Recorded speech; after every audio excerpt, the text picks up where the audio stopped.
रोशन भाई, मुझे एक फुल प्लेट दाल देना। मुझे भी एक फुल दाल। अरे हाफ दाल पैक करना रोशन। सुरेश, मैंने दाल को तड़का लगा दिया है, सबके ऑर्डर पैक कर दे। इसकी खुशबू बिल्कुल माँ की तड़का दाल जैसी है। माँ, काश तुम मेरे साथ होती। माँ, तुम्हारे जाने के बाद मुझे अपनी गलती का एहसास हुआ। तुम्हारी कमी कोई पूरी नहीं कर पाएगा माँ। रोजाना शाम के 7 बजे से रोशन के ढाबे पर भीड़ लग जाती थी, जिसकी सबसे बड़ी वजह थी रोशन के ढाबे की दाल तड़का। उसके ढाबे पर दाल खाने और पैक करवाने के लिए लाइनें लग जाती थी। ये दाल सिर्फ एक व्यंजन नहीं था, ये रोशन की माँ के प्यार का एक हिस्सा है, जिस माँ को रोशन 2 साल पहले खो चुका है। रोशन ने ये ढाबा 1.5 साल पहले अपनी माँ अन्नपूर्णा के नाम से अन्नपूर्णा भोजनालय शुरू किया। रोशन का ढाबा आज उसी माँ की तड़का दाल की वजह से प्रसिद्ध हुआ था। अन्नपूर्णा ने अपने बेटे को दाल तड़का का वो हुनर सिखा दिया, जिससे आज रोशन का ढाबा बहुत ही ज्यादा फेमस हो चुका था। रात को रोशन जब घर आया तो उसकी आंखों में आंसू थे। वो पलंग पर बैठा तो पत्नी ममता उसके पास आई। उसकी भी आंखें भर आईं और दोनों खूब रोए। सारी गलती मेरी ही है। आज माँ जी के कारण ही हमारा घर फिर से पैसों की तंगी से ठीक हुआ, पर माँ जी हमारे बीच नहीं है। तुम्हें पता है ममता, बचपन में माँ मेरे पीछे पीछे मुझे रोटी का निवाला और दाल खिलाने के लिए दौड़ती थी और मैं दरवाजे की ओट में छुप जाता था। रोशन बेटा कहाँ है? देख, अब तंग मत कर, जल्दी से आजा बेटा, मुझे काम पर जाना है। तू दाल रोटी खा लेगा तो मुझे तसल्ली रहेगी, कम से कम तू पीछे से भूखा नहीं रहेगा। जल्दी से आजा बेटा, मुझे देर हो रही है। माँ, मैं तो यहाँ हूँ, मुझे ढूंढो। अच्छा, तू वहाँ दरवाजे के पीछे खड़ा है। पति के जाने के बाद रोशन की माँ अन्नपूर्णा घरों में खाना बनाने का काम करने लगी। धीरे धीरे रोशन बड़ा हुआ। अन्नपूर्णा गांव के सेठ के घर में खाना बनाने का काम करके पैसे जोड़ जोड़ कर उसको पढ़ाती लिखाती रही। अन्नपूर्णा ने कभी भी अपने ऊपर ध्यान नहीं दिया। वो तो बस यही चाहती थी कि उसका बेटा रोशन पढ़ लिख कर अपने पैरों पर खड़ा हो जाए। अरे अन्नपूर्णा, कभी अपने ऊपर भी ध्यान दे दिया कर। तेरी साड़ी कितनी फटी हुई है? इस महीने की पगार दूंगी तो तू अपने लिए एक साड़ी खरीद लेना। सेठानी जी, इस महीने तो बहुत मुश्किल हो जाएगा। रोशन के कॉलेज की फीस भरनी है। मैं आपसे कुछ एडवांस के रुपए भी मांगने वाली थी। अगर आप मुझे 2000 रुपए और एडवांस दे देती तो बड़ी मेहरबानी होगी।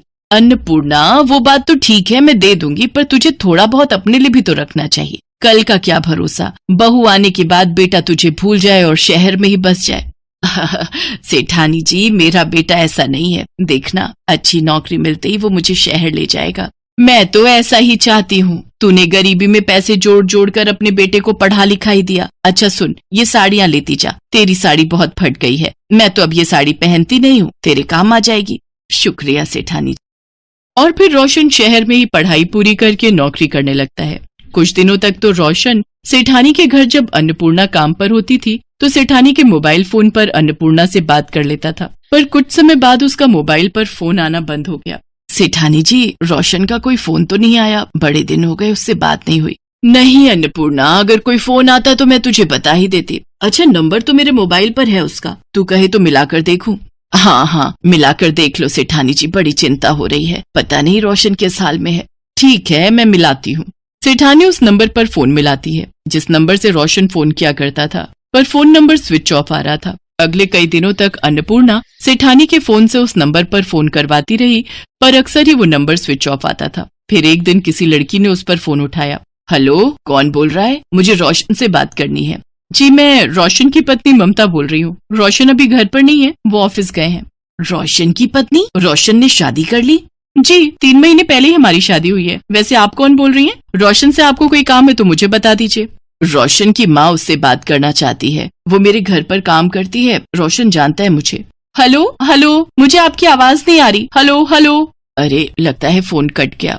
रोशन ने शादी कर ली और मुझे बताया नहीं। अब मेरे अपने बेटे ने मुझे नहीं बताया, ऐसा कैसे हो सकता है? अन्नपूर्णा, कहाँ जा रही है? अरे सुन तो, दोबारा मिलाऊं क्या? अन्नपूर्णा ने सेठानी की बात को नहीं सुना। वो तो बिल्कुल ही सदमे में चली गई थी। अन्नपूर्णा घर आ जाती है। अब उसका किसी भी काम में मन नहीं लगता था। सेठानी के घर भी अन्नपूर्णा ने आना जाना बंद कर दिया। वो अपने आप को कमरे में ही बंद रखती थी। धीरे धीरे 1 साल निकल गया। फिर एक दिन रोशन गांव आया, पर अन्नपूर्णा की हालत बहुत खराब थी। वो बहुत ज्यादा बीमार हो चुकी थी। माँ, तुमने अपना क्या हाल बना लिया है? रोशन, मेरे बेटे तू आ गया? हाँ माँ, आज तुम्हारा बेटा बहुत परेशानी में है। माँ, मेरी नौकरी छूट गई, पैसों की बहुत तंगी है माँ, मैं बहुत परेशान हूँ। किस मुंह से तुम्हारे पास आता? मैंने भी तो गलतियाँ की हैं, बिना तुम्हें बताए शादी कर ली और उसके बाद अपने काम में व्यस्त हो गया। तुमसे मिलने की कोशिश भी नहीं की माँ। पर आज परेशानी के वक्त में मुझे तुम्हारा सहारा चाहिए माँ, वही गोद चाहिए माँ, वही माँ चाहिए माँ। मैं हार रहा हूँ। रोशन मेरे बच्चे, चिंता मत कर, सब ठीक हो जाएगा। मेरी दुआएं तेरे साथ है।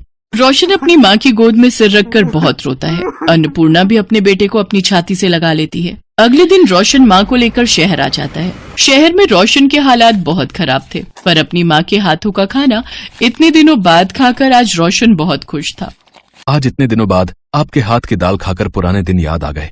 माँ जी, दाल बहुत स्वादिष्ट है। सचमुच आपके हाथों की तड़का दाल की अलग ही खुशबू और स्वाद है। कितने दिनों से ऐसा खाना नहीं खाया था। आपके आने से घर में रौनक भी आ गई, और सच कहूँ तो मुझे भी बहुत आराम मिला है। मैं इस माँ के प्यार को अपने से अलग कर चुकी थी। मुझे माफ कर दो माँ जी। अरे बहू, मैंने तो किसी भी बात का बुरा नहीं माना। रोशन बेटा, अगर तुझे मेरे हाथ की दाल इतनी पसंद है तो और लोगों को भी पसंद आएगी। तू काम के लिए परेशान भी है, तो क्यों ना तू अपना ढाबा खोल ले। तुझे काम भी मिल जाएगा और अच्छी कमाई भी होगी।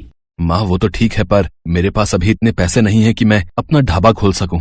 रोशन बेटा, मेरे पास कुछ पैसे जुड़े हुए हैं। सेठानी जी के घर काम छोड़ने के बाद जो पैसे बने थे वो मैंने जोड़ कर रखे थे कि कभी बहू से मिलूंगी तो दूंगी। आज वो पैसे तुम्हारे ढाबे खोलने के काम आ जाएंगे।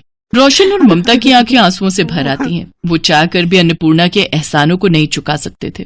अन्नपूर्णा ने अपना पूरा जीवन अपने बच्चों के लिए जोड़ने में निकाल दिया। रोशन ढाबा खोलने की तैयारी कर ही रहा था कि तभी बीच में अन्नपूर्णा की तबीयत खराब हो गई, और फिर एक रात अन्नपूर्णा सोई तो दोबारा कभी नहीं उठी। अन्नपूर्णा के दिए हुए पैसों से ही रोशन अपनी माँ की याद में अन्नपूर्णा भोजनालय की शुरुआत करता है। अरे रोशन, पता ही नहीं चला सुबह के 4 बज गए। बातों ही बातों में समय कब बीत गया ध्यान ही नहीं रहा।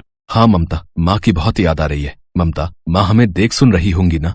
हाँ रोशन, माँ हमारे साथ ही और हमेशा रहेंगी। रोशन जानता था कि आज वो जो कुछ भी है उसकी माँ की वजह से ही है।